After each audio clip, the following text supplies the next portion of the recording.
Dear students, आज हम सीखने जा रहे हैं कि ईमेल एड्रेस क्यों ज़रूरी है। हमें क्यों एक ईमेल एड्रेस अपने पास रखना चाहिए। पहले जो तरीका राइज था वो लेटर लिखने का तरीका था, जिसमें हम लेटर लिखते थे और लेटर लिखने के बाद हम उसको पीओ बॉक्स के अंदर या वो जो भी हमारा पोस्ट ऑफिस का जो बॉक्स होता था उसमें रख देते थे। वहाँ से डाकिया लेकर वो लेटर हमने जिसको लिखा होता था वो उसकी तरफ जाता और उसे जाकर वो हैंड ओवर कर देता। इस तरह वो उसको देख लेते क्या मैसेज आया। इस काम के ऊपर बहुत सारे दिन और बहुत सारी एफर्ट्स जो हैं वो सर्फ हो जाती थी। बहुत सारे रिसोर्सेज इसके लिए चाहिए होते थे, जिनमें ह्यूमन रिसोर्स भी शामिल हैं, जिसमें और भी बहुत सारी चीज़ें आ जाती थी और वक्त भी बहुत ज़्यादा लगता था। तो ईमेल यानी इलेक्ट्रॉनिक मेल सिस्टम ने आकर जो है वो हमारे लिए आसानी पैदा की, और अब हम जब कोई लेटर लिखते हैं तो वो पलक झपकते एक कंप्यूटर से दूसरे कंप्यूटर में चला जाता है।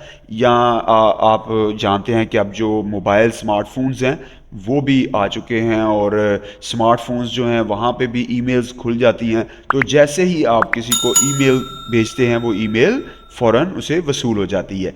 तो समझना ये है कि ये ईमेल अगर हाँ इतनी फ़ायदेमंद है, मगर ये होती क्या है। तो मैं थोड़ा सा आपको इस बारे में समझाना चाहूँगा।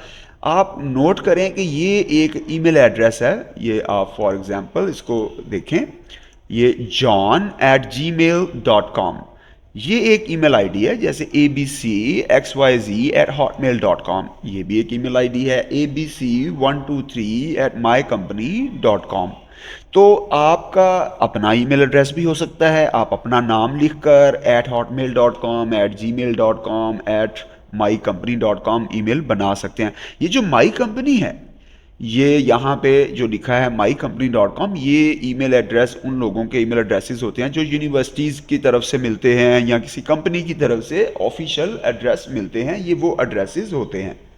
आमतौर पे जो हम ईमेल एड्रेस इस्तेमाल करते हैं वो ये जीमेल और हॉटमेल वगैरह के एड्रेसेस हैं।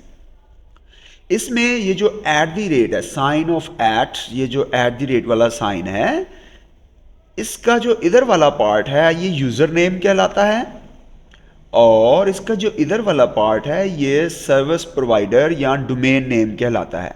जीमेल कंपनी है जो हमें ईमेल सर्विस फराहम करती है, ये सर्विस प्रोवाइडर है। हम इसकी वेबसाइट पे जाकर जब अकाउंट बनाते हैं तो वो हमें एक यूज़र नेम वहाँ सेट करना होता है, जो हम सेट करते हैं, और इस तरह से वो यूज़र नेम हमारा और ये डोमेन नेम मिल के एक मुकम्मल ईमेल एड्रेस बन जाता है।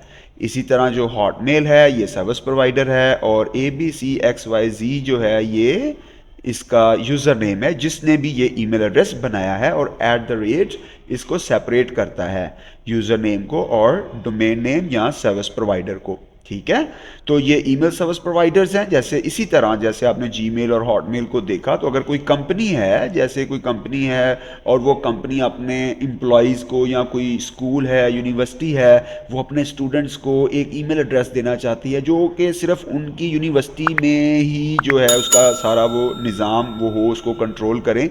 तो ऐसे में वो अपनी जो कंपनी का ईमेल कंपनी की जो वेबसाइट है उस पर भी ईमेल एड्रेसेस बनाकर अपने एम्प्लॉयज़ को दे सकते हैं। और ऐसी सूरत में फिर जो ईमेल एड्रेस बनेगा उसमें जो सर्विस प्रोवाइडर होगा वो कंपनी होगी जिस कंपनी ने वो ईमेल एड्रेस, या वो यूनिवर्सिटी होगी जिसने वो एड्रेस बना के, जो ईमेल का एड्रेस है वो बनाकर किसी स्टूडेंट को या किसी एम्प्लॉय को दिया है। ठीक है, तो उम्मीद है डियर स्टूडेंट्स आज आपने कुछ नया सीखा होगा। अपना ख्याल रखिए, उस चैनल का भी। अल्लाह हाफिज़।